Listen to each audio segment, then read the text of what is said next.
Your Honor, I'd like to call Officer Atkinson to the stand. Sir, I want to direct your attention to September 25th, 2008 at approximately 17:16 hours. Were you on patrol on that date at that time? Yes, it was. I was in full uniform and operating a marked patrol car. Sir, where were you working? I was in the area of Baltimore Pike and Providence Road in Delaware County, Pennsylvania. And what was the purpose of your patrol at that time? I was on routine patrol, and at that time, a radio broadcast through Delcom was reported that a black Mercedes-Benz, possibly a 2007 or 2008, was traveling on the 476 Blue Route and exiting on the off-ramp to Baltimore Pike.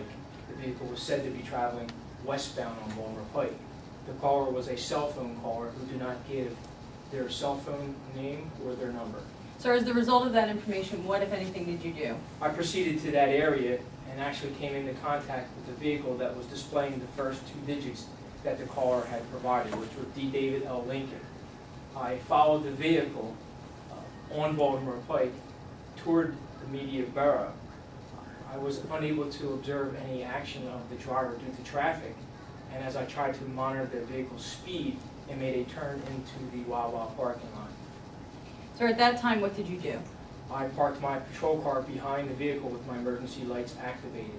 As I exited my patrol car and approached the driver's side on foot, the driver was at the same time getting out of his vehicle.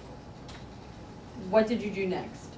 I then asked the driver for his driver's license, his registration, and proof of financial responsibility for the vehicle. Sir, what were your observations of the driver at that time? As I got closer to him, I noticed there was a strong odor of an alcoholic beverage on his breath, and I actually asked him if he had been drinking. The driver said he had not been drinking. What did you do next? The driver was only able to provide to me his driver's license and registration. He was unable to provide the insurance information. I asked the driver to walk to the rear of the vehicle at a safe location, and I administered a series of standardized field sobriety tests. Sir, what test did you give him? The standards test for which I've been certified by the Department of Education, which is the single-legged stance, the one-legged stance, and the horizontal gaze nystagmus test. What were your observations of the defendant at that time?